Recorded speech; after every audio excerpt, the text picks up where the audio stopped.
AP ప్రగతిశీల భవనం మరియు ఇతర నిర్మాణ కార్మిక సంఘ ఉమ్మడి పశ్చిమ గోదావరి జిల్లా కమిటీ ఆధ్వర్యంలో ఏలూరు జిల్లా లేబర్ కమిషనర్ కార్యాలయం వద్ద భవన నిర్మాణ కార్మికులు ధర్నా నిర్వహించారు.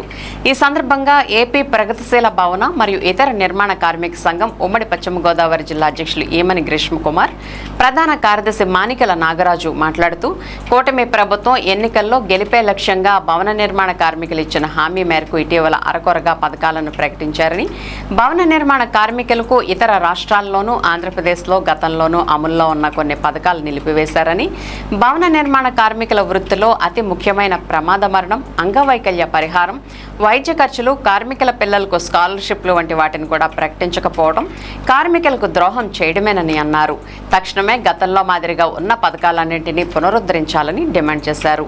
ఐఎఫ్టీయూ ఉమ్మడి పశ్చిమ గోదావరి జిల్లా కార్యదర్శి బద్దా వెంకట్రావు, జిల్లా ఉపాధ్యక్షులు బుద్ద సోమయ్య మాట్లాడుతూ, భవన నిర్మాణ కార్మికులు 60 సంవత్సరాలు పైబడిన వృత్తిలో కొనసాగుతున్న నేపథ్యంలో కార్మికులు మరణించే వరకు సంక్షేమ పథకాలు వర్తింపచేయాలని, ఒకసారి గుర్తింపు కార్డు పొందితే కార్మికుడు మరణించే వరకు రెన్యువల్ ఖర్చు ప్రభుత్వమే బాధ్యత వహించాలని, ఈఎస్ఐ, పీఎఫ్ తదితరాలను అమలు చేయాలని డిమాండ్ చేశారు. అనంతరం డీసీఎల్ శ్రీనివాసరావుకి వినతిపత్రం అందజేశారు.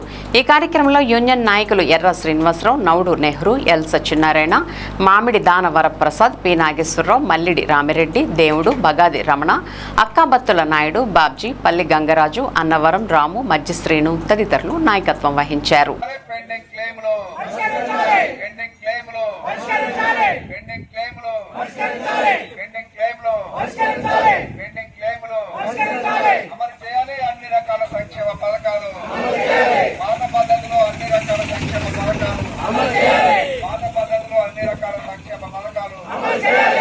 చేయాలి అన్ని రకాల సంక్షేమ పథకాలు, అన్ని రకాల సంక్షేమ పథకాలు, భవన నిర్మాణ కార్మికులకు అన్ని రకాల సంక్షేమ పథకాలు, అన్ని రకాల సంక్షేమ పథకాలు, అన్ని రకాల సంక్షేమ పథకాలు, అన్ని రకాల సంక్షేమ పథకాలు. ఈరోజు ఉమ్మడి పశ్చిమ గోదావరి జిల్లా ప్రగతిశీల భవన నిర్మాణ కార్మిక సంఘం జిల్లా కమిటీ నిర్ణయం మేరకు ఏలూరు జిల్లా లేబర్ అధికారి కార్యాలయం వద్ద భవన నిర్మాణ కార్మికుల సమస్యల పరిష్కారం కోసం ధర్నా చేయడం జరుగుతూ ఉంది. ప్రధానమైనటువంటి డిమాండు దీంట్లో ప్రమాద మరణ బీమా పరిహారాన్ని భవన నిర్మాణ కార్మికులకు అమలు చేయాలని చెప్పేసి, అలాగనే ప్రమాదాల్లో అంగవైకల్యం చెందినటువంటి వారికి అంగవైకల్య పరిహారాన్ని అందజేయాలని చెప్పేసి, పెండింగ్లో ఉన్నటువంటి క్లెయిములు విడుదల చేయాలని చెప్పేసి, అదే రకంగా భవన నిర్మాణ కార్మికులు 60 సంవత్సరాలు దాటినా సరే అడ్డాల్లో నిలబడి కూలీలుగా మారి పనిచేస్తున్నటువంటి వాతావరణం ఉంది. కానీ లేబర్ డిపార్ట్మెంట్ పథకాలు 60 సంవత్సరాలతో నిలిపివేస్తూ ఉన్నారు. అలా కాకుండా కార్మికుడు ఎంతకాలం పనిచేస్తే అంతకాలానికి అన్ని రోజులు కూడా అది 60 సంవత్సరాలు దాటినా సరే సంక్షేమ పథకాలు అమలు చేయాలని చెప్పి డిమాండ్ చేస్తూ ఉన్నాం. అలాగనే 7 సంవత్సరాల క్రితం భవన నిర్మాణ కార్మికుల పిల్లలకి స్కాలర్షిప్లు అనేటువంటి అమల్లో ఉండేటువంటివి జగన్మోహన్ రెడ్డి గారి ప్రభుత్వం నిలిపివేసింది. కూటమి ప్రభుత్వంలో ఎన్నికల్లో హామీ ఇచ్చి కూడా అమలు చేయడంలో వెనుకం చేసి ఇప్పుడు కార్మికుల పిల్లల స్కాలర్షిప్లు అమలు చేస్తామని చెప్పేసి జీవో విడుదల చేయలేదు. అదే రకంగా కార్మికుల పిల్లలకి ఇవాళ కార్మికుల అమ్మాయికి ఏదైనా వివాహం చేస్తే 40,000 ఇస్తామని చెప్పేసి అసెంబ్లీ సాక్షిగా ఆంధ్రప్రదేశ్ కార్మిక శాఖ మంత్రి వాసంశెట్టి ఒక పక్కన ప్రకటించి పేపర్లో యాడ్లు కూడా పెద్ద ఎత్తున ఇచ్చుకొని కూడా జీవో విడుదల చేసేటప్పుడు మాత్రం 20,000 ఇస్తామని చెప్పేసి జీవో విడుదల చేశారు.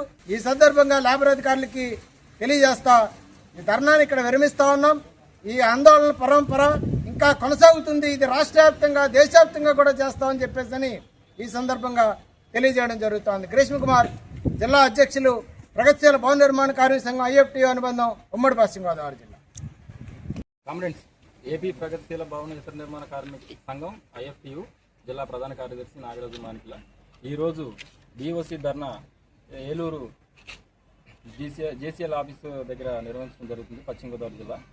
అలాగే భవన నిర్మాణ కార్మికుల యొక్క సంక్షేమ బోర్డుని పునరుద్ధరిస్తామో, సంక్షేమ బోర్డుని పరుగులెట్టిస్తామని చెప్పినటువంటి కూటమి ప్రభుత్వం ఏదైతే ఇచ్చిందో మేనిఫెస్టోలో ఈరోజు అదే అడుగుతున్నాం మేము.